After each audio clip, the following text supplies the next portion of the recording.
Hello, everyone, and welcome to Culture and People.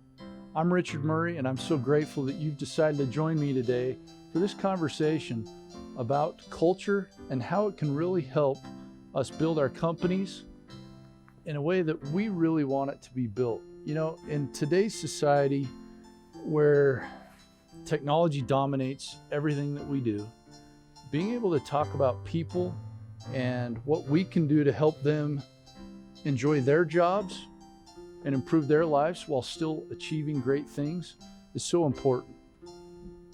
And so I thank you for joining me today as we try to go through this.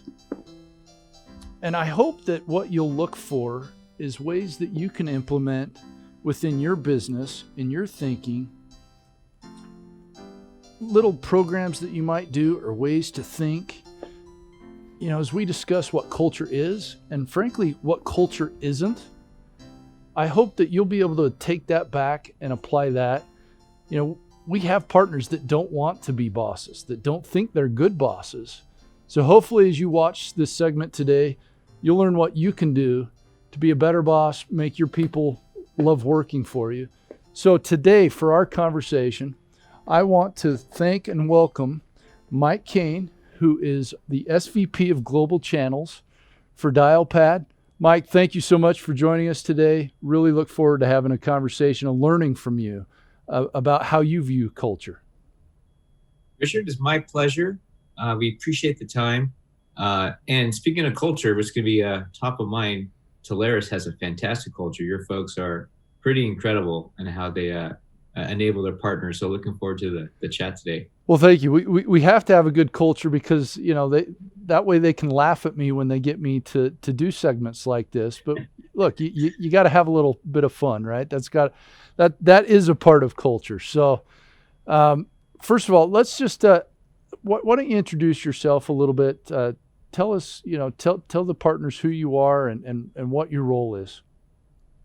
So again, thanks for the time. I love your kicks, by the way. That's how how you do it.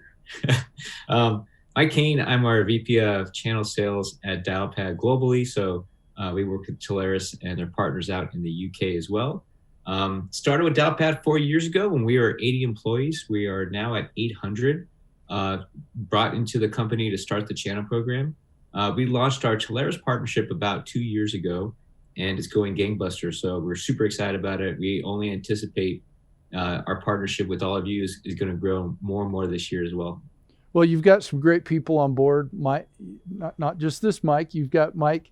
I won't even try his last name because I'll mess it up. Mike B. Great person. You've got great people. Obviously, building a great culture as well. Why don't we start with just kind of a level set that as you view it, what is culture? Yeah, so I think culture is a word that gets thrown around a lot when companies are talking about how do you build a culture. I think when you break it down, culture is pride in the company and the team that folks work on. And when you have that pride, it shines through in all the different interactions that those employees have with their customers. And then, you know, how you build culture is not easy, and we'll talk about different ways. You know, we've done that throughout the years, but when you break it down, building culture is helping people win. I think, you know, kind of simplify it. When folks feel that they're winning, that they're competing, that they're supported to win, then you start to build that culture, and folks are bought in, and they start to bring their friends over, and then, you know, we'll talk about it, but it goes further from there. Yeah, that's very interesting. So part of your advice of building culture is build a culture of winning. That's a component of it. And then that helps drive the other elements that you're trying to get to. So, you know, it's maybe an interesting question. I hope it's not too from the side, but what are some misconceptions of culture? I mean, I think sometimes people think of culture as the big lunch rooms and pool tables and ping pong tables in the break room. But to me, is that culture to you? What do you see as maybe what isn't culture? So DialPad is very much a Silicon Valley company. We're in San Francisco. the DNA of the company, the founders of DialPad are the founders of Google Voice. I would say Google are the folks that kind of started the whole catered lunches and the rec rooms and the beer taps. And don't get me wrong, those are super nice. Like, who doesn't love that, right, in your office? And it's fun to go out and you play ping pong after work. And again, all that stuff's really cool. But I will tell you, in my 20 years of managing sales teams, folks aren't going to stick around for that. If they feel that they can't compete, that they can't win, then they're going to go to the place where they can. So again, we like to always have like nice amenities. It's very cool, but I think sometimes people put too much emphasis on the amenities versus the actual ability for their employees to win. Excellent. So let's drill into that, because I think when people think culture, they don't automatically go towards winning and performance, but culture really is also about performance. So how do you build a culture around a high performing team? Yeah, it's a great question. It always starts, in my opinion, with the leadership, right? So for all you partners who are running your businesses and you have some frontline leaders, it's the leaders on the front line who have the biggest impact in building that culture. So you got to find that right leader. And the profile, typically, in my opinion, are folks who have that servant leadership. They have a playbook. They know how to bring that track record of success. And they can point back to that track record. So when they are recruiting, which is the next big piece of this, but when they are recruiting, they can go back and they can talk about how they've coached and developed and mentored different folks before in the past. So it certainly starts with the frontline leadership. And then a big piece of this is, as always, and it's tough. We are in a very competitive market. We're in an extremely competitive space. And there's a high amount of recruiting happening across the board with all the competitors, and you partners are competing with some of your competitors trying to find the best talent. But it all comes down to recruiting. It's a constant recruiting. In fact, I could have all of our roles filled internally, but I am always constantly recruiting. You develop what you feel is your hiring profile, and then those frontline leaders, you're asking and tasking them to always constantly be recruiting, because if you have some really talented folks, we'll find a spot for them on the team. But that's a big piece of it. You've hired a lot of people, right? And you've hired a lot of high level people. So many of our partners are going through a phase where they're trying to find good people. They're trying to hire good people. And I've talked to a lot of partners where they're trying to figure out, how do I really tell if somebody's good, right? Because a resume can be misleading. Somebody could have had a high level position. But how do you guys go about, how do you personally go about identifying that servant leader, all of those other elements that you walked through?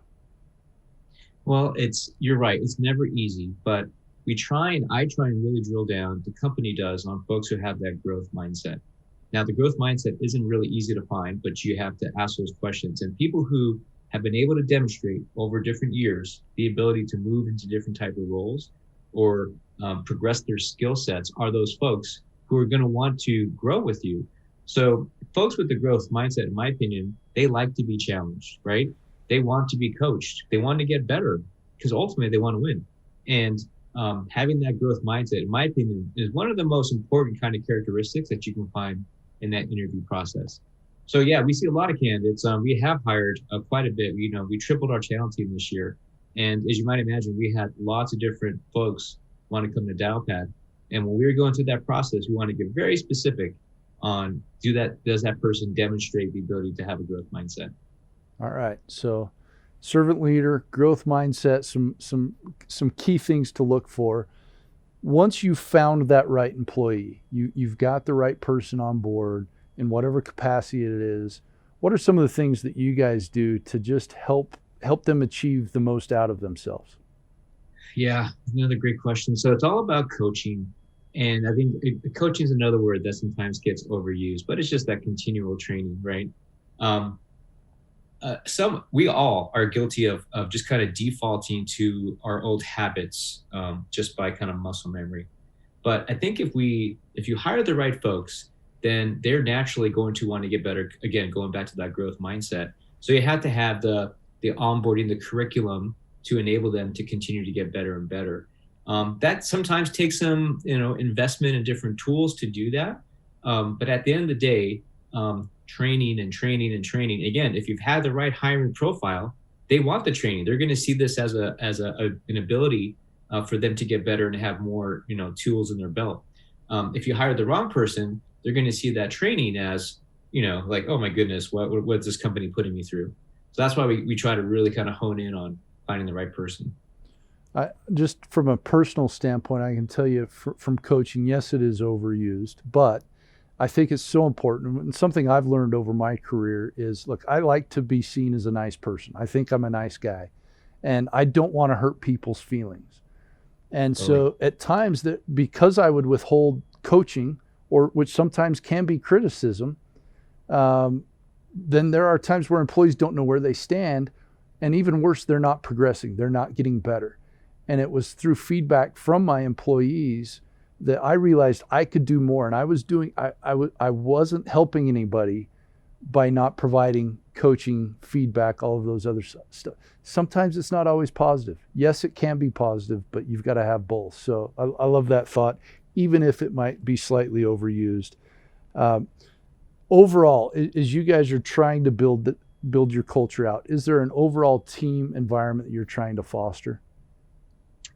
Yeah, so we want to have an inclusive environment so that they feel free to ask the questions that in many cases, in some cultures, if you ask a question and the question is, I don't know, rudimentary, or you feel like it's not a safe place to ask that question, you can be penalized for that question that you actually asked because it shows that, you're not up to speed in a certain area.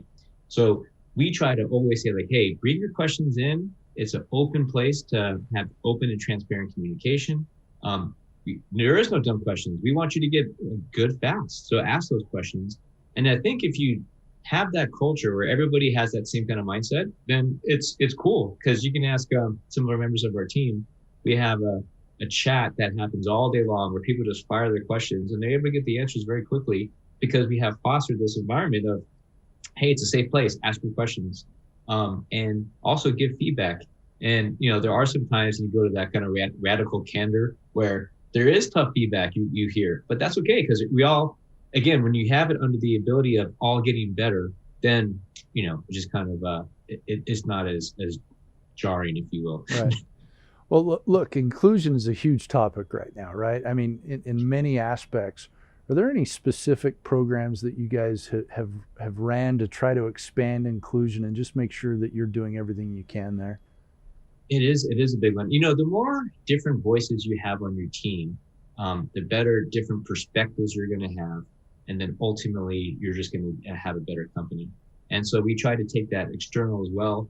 DialPad works with various different programs for all kinds of different inclusion activities, if you will. So from it comes to specific African-American owned businesses to different startups for women, we try to heavily invest there because, again, you just get a better perspective by investing in different types of business owners, and ultimately you all become better. Great. Just to kind of keep us moving, I've been amazed as we've talked about the growth at DialPad. You guys have hired so many people. I think you've hired 15 just in the channel alone. Mm-hmm. With all of those new people, how are you holding on to your growth? Or how are you holding on to your culture through all this growth? Yeah, there's a couple things there, and I appreciate you sharing that with our partners because it just shows the growth we're having in our channel program. Thanks to all of them. One is a lot of the folks that on our team are getting promoted up. So that keeps that same kind of core culture. So there's a career path for folks internally. But there's a lot of folks on our team who we have hired externally. So going back to that hiring profile. But once they're in there, now check this out, Richard. We've all been in this pandemic for, a year now. I think we're going to be opening up soon. I'm in California, so different than, say, some of the other states, but hopefully soon. But trying to enable and keep that same culture of 14 folks that are all in their individual cities hasn't been easy.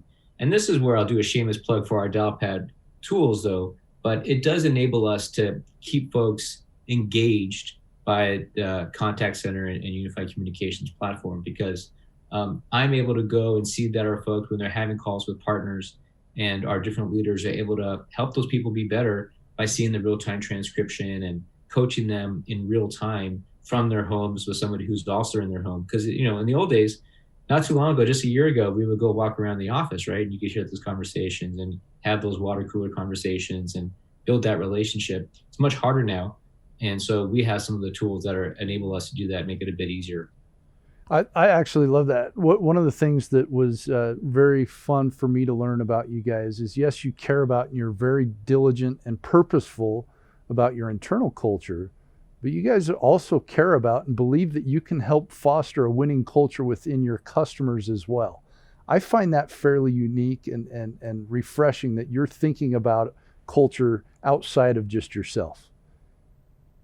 Yeah, it goes back to that winning culture. So we have so many of your partners' customers who have gravitated to DialPad is because, a lot of folks can do analytics. And again, this is all around culture. But when you think about how do you make folks better, some other solutions can say, yes, you've done this X amount of calls and that kind of good stuff. But what we're able to do is really help those folks. And just even by doing the messaging when they're on that call, give them different tips. In our case, some of the voice intelligence will pop up prompts. So we're able to go and mine, all right, well, this phrase or these words work the best. Hey, next time the AI hears that, it's going to pop up that prompt and give the worker, whoever, if they're a knowledge worker or a salesperson or a customer service agent, have the ability to get better and better. Ultimately, if that employee is winning and they're in their home and they're successful, they're going to want to stay in that role and progress with the company. And that's ultimately what our ultimate goal is. Which then helps them serve your customers better, which then helps customers be happier, which then serves the bottom line. So I think, sometimes we talk about culture as, look, it's super important, but it's important because it helps us all win, right? You've got to do it to take care of the customer so that they feel that. So great. My last question for you is, you've been doing this a long time. You've seen a lot of different things. You've experienced so many different people and interactions. What would be for you your number one cultural rule, something to always hold on to? Servant leadership, I think, goes a long way. I think when people feel that their boss has their back and their boss is trying to make them better, and their boss or leader ultimately is invested in their success, they will stick around. And not only that, they will be a very productive employee for all involved. They're going to make your customers happy. They're going to be a good coworker. It's going to be the right positive attitude. If you go back to Mr. Rogers' theme today, one of his best quotes was, there's 3 secrets to success. It's be kind, be kind, be kind. And if I think on that same theme, if you have your employees' best interests at heart, they will stick around and they will perform at a very high level. What a great place to end. Thank you so much. I think that's great. And you can't fake that, right? You can't fake caring about others. So, yes, servant leadership may be a buzzword, but caring for others isn't, and being kind isn't. And outside of just our conversation about culture and people, I think it's a message that people just need to hear and feel and experience. And so I thank you so much for sharing that with us today. It's been enlightening for me. I've learned a lot, and I hope our partners have as well. That's all we have today. I want to thank Mike Kane for all that he shared with us. It was a great discussion where I hope our partners get a lot of value out of it. That's all that we have for this segment of Culture and People. Everybody have an incredible week.